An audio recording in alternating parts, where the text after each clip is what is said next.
الحمد لله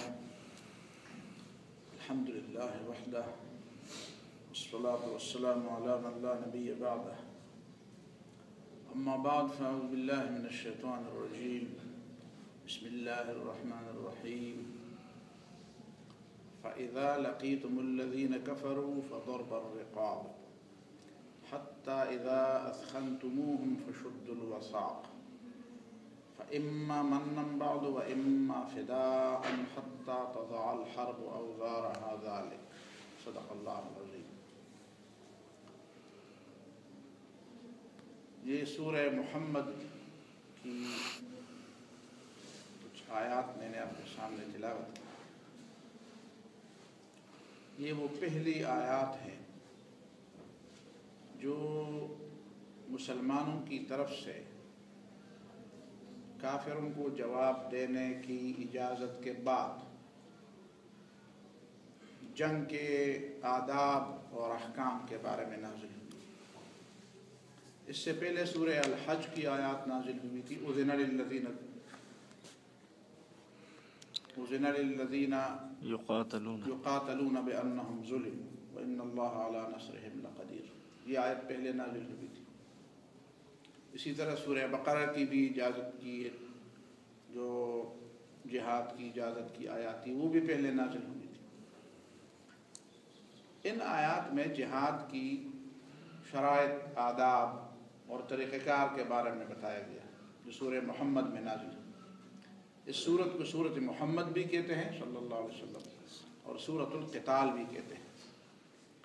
محمد اور قتال کے درمیان ایک خاص مناسبت ہے۔ نبی صلی اللہ علیہ وسلم نے اپنے ناموں میں سے ایک نام کو فرمایا ہے کہ میں نبی الملاحم ہوں، نبی الملاحم، جنگوں کا نبی، جنگوں کا نبی۔ اور ایک حدیث میں جو امام ابن قیم نے بھی اس کو نقل کیا ہے، دوسرے لوگوں نے بھی زاد المعاد میں نبی صلی اللہ علیہ وسلم کی سیرت میں ان کو نقل کیا ہے کہ رسول اللہ صلی اللہ علیہ وسلم نے فرمایا کہ انما بعثت بالسیف، مجھے جس طرح کتاب دی گئی ہے اسی طرح مجھے تلوار بھی دی گئی ہے، مجھے قوت بھی دی گئی ہے۔ اس طرح دوسری حدیث میں ہے کہ نبی صلی اللہ علیہ وسلم نے فرمایا میری خصوصیات ہیں، ان خصوصیات میں ایک یہ بھی ہے وَنُصِرْتُ بِالرُّعْبِ، مجھے دشمنوں پر رعب بھی دیا گیا ہے۔ تو بَعِثْتُ بِالسَّيْفِ، مجھے تلوار دیا گیا ہے۔ وَجُعِلَ رِزْقِي تَحْتَ ظِلِّ رُمْحِ، اور میرے رزق کو اللہ تعالیٰ نے میں نے نیزے کے سائے میں رکھا ہے۔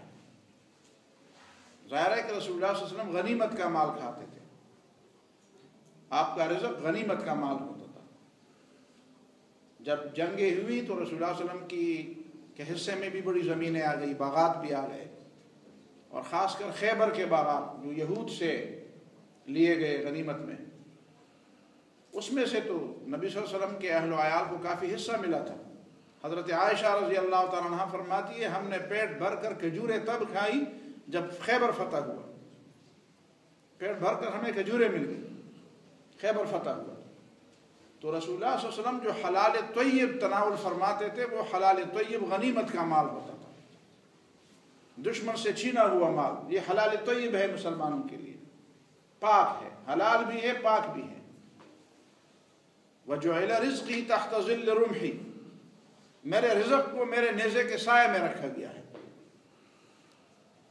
وَجُعِلَ الذِّلَّةُ وَالصَّغَارُ عَلَى مَنْ خَالَفَ أَمْرِي، اور جو میرے حکم کی مخالفت کرتا ہے اس پر اللہ تعالیٰ ذلت مسلط کرے گا، اس کو اللہ تعالیٰ ذلیل کرے گا، فرد ہو یا قوم ہو، اس پر ذلت اور تباہی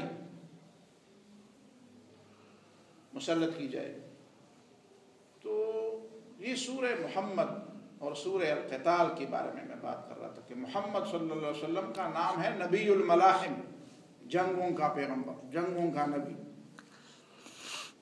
کسی فارسی شاعر نے اسی انداز سے بات کی تھی کہ جب میں نے کسی سے پوچھا کہ یہ جبہ، یہ خاص قسم کا لباس آپ پہنتے ہیں، ہاتھ میں تسبیح لیے پھرتے ہیں، تو جواب ادھر سے ملا، حضرت نے جواب دیا کہ یہ نبی صلی اللہ علیہ وسلم کی سنت ہے۔ میں نے پوچھا یہ جبہ آپ کیوں پہنتے ہیں، یہ عربوں والا لباس کیوں پہنتے ہیں، کہ ہاتھ میں تسبیح لیے کیوں پھرتے ہیں؟ کہتے ہیں سنت رسول ہے، آپ سنت سے انکار کرتے ہیں۔ تو کہتے ہیں میں نے اس سے کہا کہ جب قب و تسبیح بجا اردی، یہ میٹھی میٹھی سنت ہے تو تم نے پوری کر دی، جبہ تو پہن لیا، تسبیح بھی ہاتھ میں رکھ دی، بر شکم سنگ و بپا ورم بگو سنت کیست، بتاؤ یہ کس کی سنت ہے کہ جب پاؤں میں ورم پڑ جاتے تھے، اور یہ کس کی سنت ہے کہ غزوہ خندق میں پیٹ پر پتھر باندھتے تھے، وہ سنت کب تم عمل میں لاؤ گے؟ کہ تقسیم کی ہے تم نے، میٹھی میٹھی سنتیں اپنے لیے لی ہیں اور کڑوی کڑوی سنتیں دوسرے لوگوں کے لیے چھوڑی ہیں۔ نبی کی محبت کا یہ تقاضا نہیں ہے کہ ان کی سنتوں میں آپ میٹھی اور کڑوی کی تقسیم کر دیں، کچھ سنتیں اپنے لیے رکھیں اور کچھ دوسروں کے لیے چھوڑ دیں کہ میری تو یہ پسندیدہ ہے، میں تو یہ لے لوں گا، میرے لیے تو یہ آسان ہے، مجھے تو یہ پسند ہے۔ سفیان ثوری ایک بہت بڑے عالم ہیں، ان کے درس میں ایک بزرگ بیٹھا کرتے تھے، عام امی آدمی تھے، باقاعدہ طالب علم نہیں تھے۔ تو ایک دفعہ انہوں نے ویسے ازراہ مذاق ان سے پوچھا کہ بابا جی کتنی حدیثیں، میں نے تو ہزاروں حدیثیں سنائی، آپ نے کتنی حدیثیں یاد کی؟ کہتے ہیں مجھے تو کچھ حدیثیں یاد ہیں۔ کہتے ہیں کون سی حدیث یاد ہے؟ کہتے ہیں ایک حدیث مجھے یہ یاد ہے کہ اذا حضر العشاء والعشاء فقدموا العشاء، جب عشاء کی نماز کا وقت بھی ہو جائے اور کھانا بھی تیار ہو تو پہلے کھانا کھایا جائے۔ کہتے ہیں مجھے یہ حدیث یاد ہے۔ سب ہنس پڑے کہ آپ نے تو ماشاءاللہ اپنے مطلب کی حدیث یاد کی۔ تو یہ طریقہ نہیں ہے کہ لوگ اپنے مطلب کی حدیثیں یاد کریں۔ حدیثیں تو نبی کی حدیث ہوتی ہے، آپ کو پسند ہو یا ناپسند ہو۔ بر شکم سنگ و بپا ورم بگو سنت کیست، یہ جو پیٹ پر پتھر باندھتے تھے اور خندق سے وہاں پہ کھود کھود کر مٹی ڈالتے تھے، اپنے سر پر لے جاتے تھے، منتقل کر دیتے تھے، ڈھو ڈھو کر اپنے سر پر لاد دیتے تھے۔ اور ایک صحابی کہتے ہیں حضرت انس رضی اللہ تعالیٰ عنہ فرماتے ہیں میں نے نبی صلی اللہ علیہ وسلم کے سینے کو دیکھا، وہ گرد و غبار سے اٹا ہوا تھا، گرد و غبار نبی صلی اللہ علیہ وسلم کے سینے پر پڑا ہوا تھا، خود ایک مزدور کی طرح خندق کھود رہے تھے۔ یہ کس کی سنت ہے؟ یہ سنت کون عمل میں لائے؟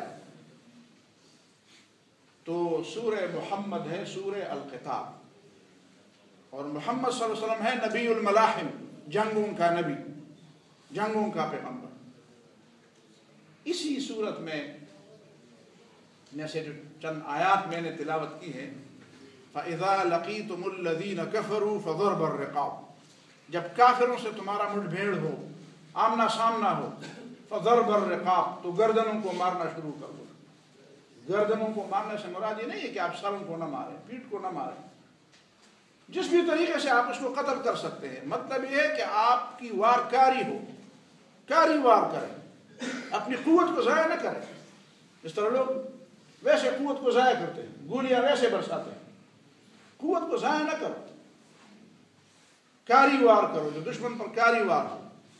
اور جب تم خوب دشمن کا خون بہاؤ، جس طرح قرآن مجید میں اسخان کا لفظ ہے، یہاں بھی اسخان کا لفظ ہے، سورۃ انفال میں بھی اسخان کا لفظ ہے، حتیٰ اذا اسخنتموہم، یہاں تک ان کو مارتے رہو کہ تم ان کو خوب قتل کرو، خوب قتل کرو، اور ان کے خون سے زمین کو سیراب کر دو۔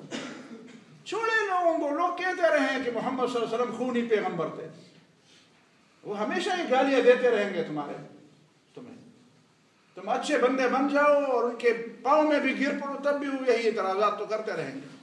کسی کے اعتراض کرنے پر اور کسی کے سوال اٹھانے پر تم اپنا رویہ نہ بدلو، جو قرآن نے حکم دیا ہے اس کو عمل کرو، اس پہ عمل کرو۔ یہ لوگ تمہیں کہیں کا بھی نہیں چھوڑیں گے۔ ضرب الرقاب حتیٰ اذا اسخنتموہ، خوب ان کو قتل کر دو، تو پھر کیا ہو؟ فشد الوثاق، پھر قیدیوں کو پکڑو اور خوب مضبوط کس کے ان کو باندھو، ایسے سس پس نہ باندھو، خوب کس کے باندھو۔ شد الوثاق، ان کے ہاتھوں کی زنجیریں اور پاؤں کی بیڑیاں کس کے باندھو۔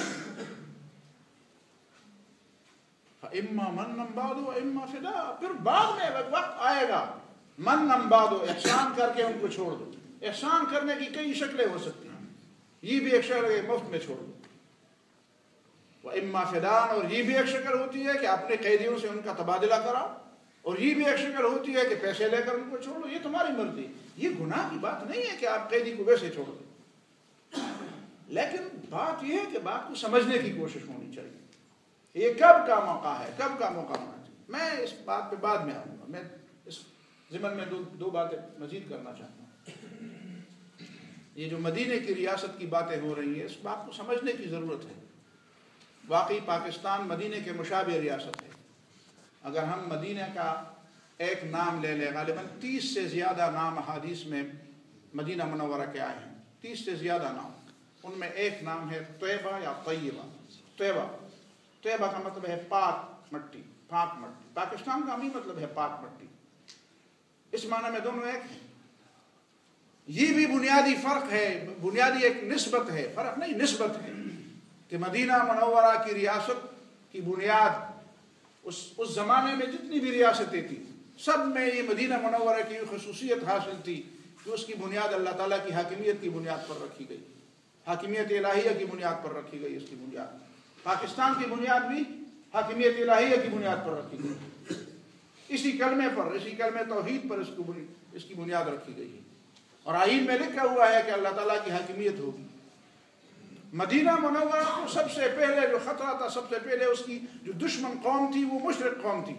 ہمیں بھی اللہ تعالیٰ نے اپنے ہمسائے میں ایک مشرک قوم دی ہے، اور یہ اس بات کے لیے کہ ہمارے ہاں یہ جذبہ تازہ ہو، یہ جذبہ ماند نہ پڑ جائے، سرد نہ پڑ جائے، وہ حاکمیت الہیہ کے قیام کا جذبہ، وہ جہاد کا جذبہ۔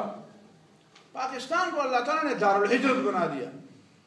آپ اس پورے پاکستانی تاریخ کو لے کے میرے خیال میں دنیا میں کہیں بھی ایسا نہیں ہے کہ کوئی ملک ہو جہاں سے مسلمان ہجرت کر جائیں اور پاکستان کا اس میں حصہ نہ ہو۔ جس طرح مدینہ دارالہجرت تھا، اسی طرح پاکستان بھی دارالہجرت ہے۔ دنیا کے کونے کونے کے مسلمان، ایک زمانہ تھا بوسنیا کے لوگ بھی یہاں ہجرت کر کے آئے تھے، بوسنیا کے لوگ، فلسطین اور کہاں کہاں کے لوگ، تو یہ ایک دارالہجرت ہے، جس طرح مدینہ منورہ دارالہجرت تھا۔ اسی ہجرت اور اسی جہاد اور اسی مشرک قوم کی دشمنی کا مطلب یہ تھا کہ آپ میں جذبہ جہاد تازہ ہو، جذبہ جہاد تھا، اور جذبہ جہاد ہو تو پھر آپ کو یہ بھی پتا ہو کہ دشمن کو للکارنے کا مطلب کیا ہوتا ہے۔ یہ ایک عام سی بات ہے، عام سی عقل کی بات ہے۔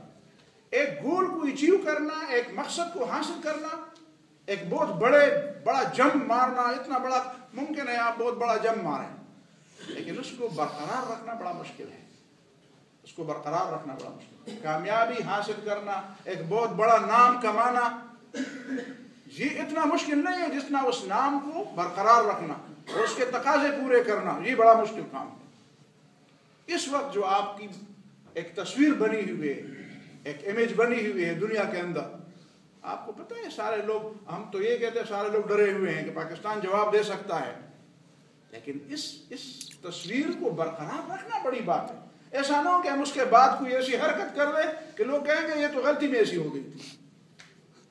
وہ شیخ سعدی رحمہ اللہ نے ایک قصہ اپنی گلستان میں، غالباً گلستان میں ایک قصہ نقل کیا ہے کہ ایک جگہ پہ لوگ جمع تھے تو ایک نشانہ لوگوں نے لگا دیا کہ اس نشانے کو مارو، تو بھی گلیل سے اس نشانے کو مارے اس کو اتنا انعام ملے گا۔ بڑے بڑے نشانہ باز آئے، کسی سے بھی نہ لگا وہ نشانہ۔ ایک چھوٹا لڑکا تھا، بس اسی نے بھی اسی میں آ کر اس نے باندھا نشانہ اور ڈاز اس کو لگا دیا ہدف کو، نشانہ لگ گیا۔ وہ لوگ ہر جگہ سے آفرین صدا فرین کی آوازیں بلند ہو گئی، اس کو بڑا انعام بھی ملا۔ انعام ملا تو کچھ دنوں بعد اس لڑکے نے ایسا کیا کہ اس کی جو غلیل تھی نا، اس نے اپنے غلیل کو توڑ دیا۔ تو لوگ اس پر کہتے ہیں یار تم نے غلیل کو کیوں توڑا، یہ تو بڑی قیمتی چیز تھی، اس کی نتیجے میں اس کی وجہ سے تو تم نے بڑا انعام جیتا تھا، اب تم نے اس غلیل کو توڑ دیا۔ اس نے کہا یہ تک میں نے مارا تھا، مجھے نہیں پتا تھا کہ یہ مرے، یہ نشانہ لگے گا، یہ تو ویسے قسمت کی ہے، چانس کی بات تھی۔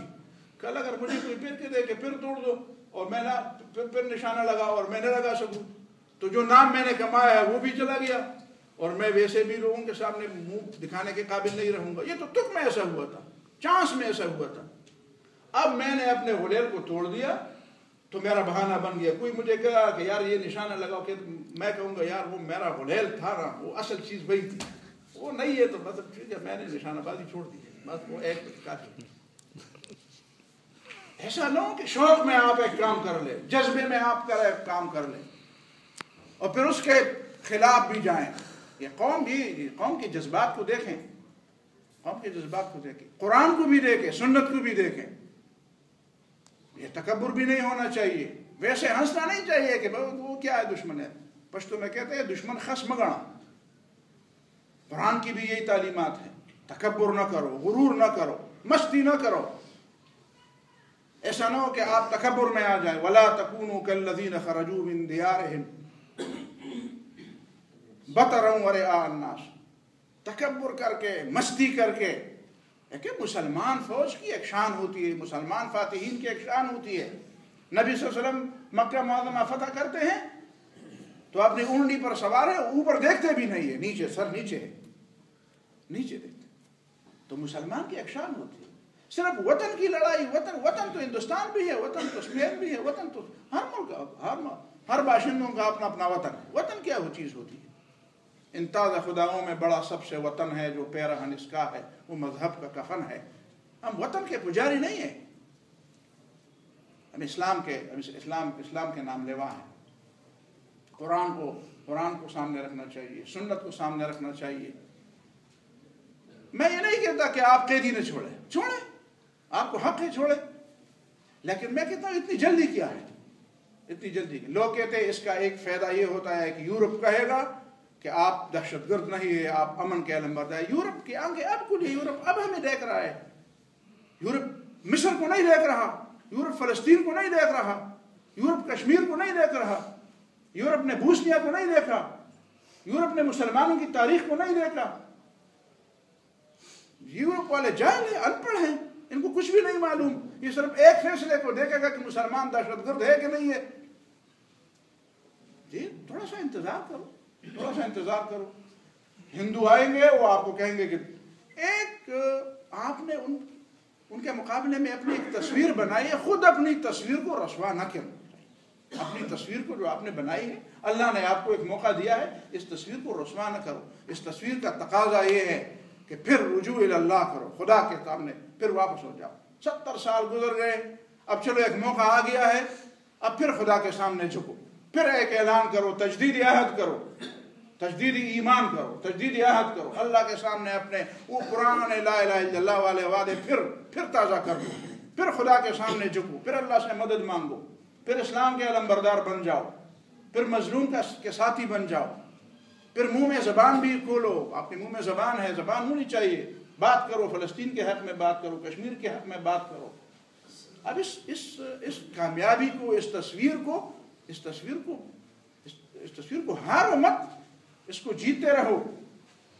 ایسا موقع نہ ہو کہ آپ اس تصویر کو ہار جائیں اور لوگ آپ کا تماشا دیکھ رہے کہ یہ تو تک میں ایسا ہوا تھا.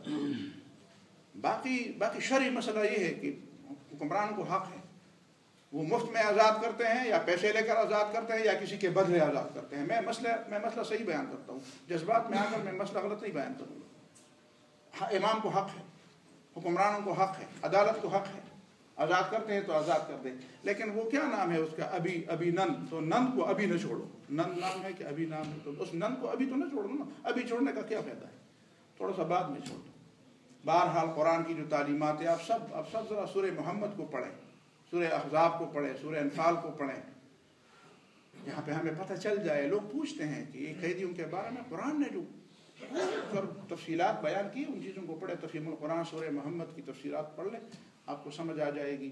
جو پیغام میں دینا چاہتا تھا اس میں جو بنیادی بات تھی وہ 2 باتیں تھیں. جلدی نہیں ہونی چاہیے, اپنی تصویر رسوا نہیں کرنی چاہیے, اور جو تصویر آپ کی بنی ہوئی ہے اس کو برقرار رکھنے کا سوچیں کہ یہ تصویر کبھی دھندلا نہ ہو جائے, اس پہ کبھی کیچڑ نہ پڑے. اقول قولی ھذا واستغفر اللہ لی ولکم ولسائر المسلمین فاستغفروہ انہ هو الغفور الرحیم.